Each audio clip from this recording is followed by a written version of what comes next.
क्या बताऊँ, मैंने तो ये सोचा था कि देखो, मुझे लगता था कि अपने जो होते हैं वो अपनों के साथ कभी गलत नहीं करेंगे। मुझे तो ये था कि मेरा सब कुछ काम वही देख रहे थे विधायक जी, कि कभी मेरे साथ कुछ गलत नहीं होगा। तो अब मैं सोच रही हूँ कि मैं खुद से अपना काम करूँगी और सभी बीडीसी मेंबरों को लेके सभी के काम होंगे, सारी जनता के जितने भी काम हैं मैं वो करूँगी। अच्छा, विवाद क्या रहा देशराज करणवाल जी के साथ आपका? विवाद तो जी बस मैं क्या बताऊँ, उन्होंने अपने करने में कोई कमी नहीं छोड़ी। मुझे इतना परेशान किया उन्होंने, मेरे घर पुलिस भेजी और जी मुझे इतना तंग कर दिया उन्होंने, मेरे ऊपर केस लगा। ये कारण क्या रहा? मेन कारण यही था और कुछ नहीं था। उन्होंने बोला कि जाति प्रमाण पत्र तेरी मम्मी, मतलब मेरी मम्मी का जाति प्रमाण पत्र उनके पास था। तो मैंने बोला कि मेरे भाई की पढ़ाई छूट रही है, मुझे वो जाति प्रमाण पत्र दे दो। तो वो 1 साल से मुझे लारा लगा रहे हैं ऐसे ही, कह रहे कि अभी देंगे, कल देंगे, नैनीताल रखा हुआ है, कहीं रखा हुआ है, सलमान के पास रखा हुआ है, ऐसे ऐसे बोल कर उन्होंने मुझे परेशान कर दिया। और फिर मेरे भाई की पढ़ाई छूट गई, 1 साल खराब हो गया उसका। तो मैंने बोला कि अगर मैं साइन करना बंद कर दूंगी अगर तुम ये जाति प्रमाण पत्र नहीं दोगे तो। अभी तक जो ब्लॉक की जितनी भी व्यवस्थाएं थी वो कुछ लोग देख रहे थे, चाहे देशराज करणवाल जी हो, सुशील चौधरी हो या कोई भी हो सकता है जी। तो आगे से किस तरीके से कौन देखेगा? क्या आप सक्षम है उसे देखने के लिए? हाँ जी, हाँ जी। आगे से जो जितनी भी ब्लॉक की प्रक्रिया है वो सब मैं खुद देखूंगी और मुझे और किसी का साथ नहीं, बड़े बीडीसी मेंबरों का साथ चाहिए और अपनी भारतीय जनता पार्टी का साथ चाहिए। टेंडर प्रक्रिया में क्या हुआ? जो टेंडर प्रक्रिया जो हुई थी उसका क्या हुआ उसमें? टेंडर प्रक्रिया जो पहले से हुई, देखिए, अगर मैं सबको साथ लेके पहले तो जितनी भी साइटें हैं वहाँ पे जाऊंगी, काम अगर अच्छे से कर रखा होगा सबने तो मैं उसको अनुमति दूंगी करने की, नहीं तो अगर काम अच्छे से नहीं होगा तो मैं उसको कैंसिल कर दूंगी। अच्छा, आपके खाते से काफी सारा लेन देन भी हुआ है और आपके मुताबिक जो काम को देखने वाले वो भी और लोग थे। हाँ जी। तो उसके बारे में जानकारी है आपको? खाते में लेन देन? मुझे इस बारे में कुछ भी जानकारी नहीं है, यहाँ तक कि मेरे खाते में उनका ही नंबर लगा रखा था। और मैं भी बल्कि यही जानना चाह रही हूँ कि इतना पैसा या फिर जो भी लेन देन हुआ है वो कैसे हुआ है, क्योंकि मुझे तो पता ही नहीं है उस बारे में। मेरी चेकबुक, पासबुक सब उन्हीं के पास है।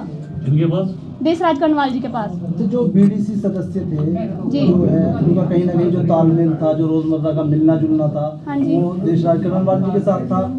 यानी कि आप ही नाम मात्र की शासक है कि यहाँ की जो थी, तो उनसे किस तरीके से तालमेल बिठा पाएंगे? उनके मान सम्मान का क्या होगा? उनके काम का क्या होगा? उनके काम का जो जितने भी उनके काम होंगे वो मैं सब करूँगी, क्योंकि मुझे तो उन्होंने ही बनाया है ना, तो मैं तो उनके काम करूँगी और उनको जनता ने चुना है। वो जनता के सारे काम होने हैं और मैं उनको कभी निराश नहीं करने की, ना ही वो मुझे करेंगे। मुझे इन पर विश्वास है इतना। लावारिस की तरह ये ब्लॉक 2 साल तक रहा, अब आपकी क्या जो है प्राथमिकता रहेंगी? ये जो खड्डे 2 साल में हुए हैं, खड्डे भरने के लिए खड्डे हुए हैं, इनको कैसे भर पाएंगे? देखिए,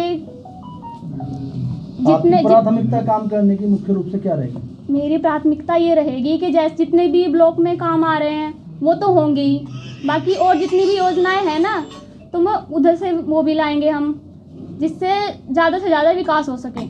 देखिए, देशराज करणवाल जी एक सत्ता से जुड़े हुए आदमी है, पूर्व विधायक है, तो सरकार से कहीं ना कहीं आपको तालमेल बिठाना, जीरो से शुरू करना, तो इसका क्या आप तालमेल बिठा पाएंगी? क्या उम्मीद है, या इसका खामियाजा भी जो है 2 साल की तरह यहाँ की जनता को उठाना पड़ेगा? नहीं, जनता को नहीं उठाना पड़ेगा, क्योंकि मैं पूरी कोशिश करूंगी अपने काम को करने की।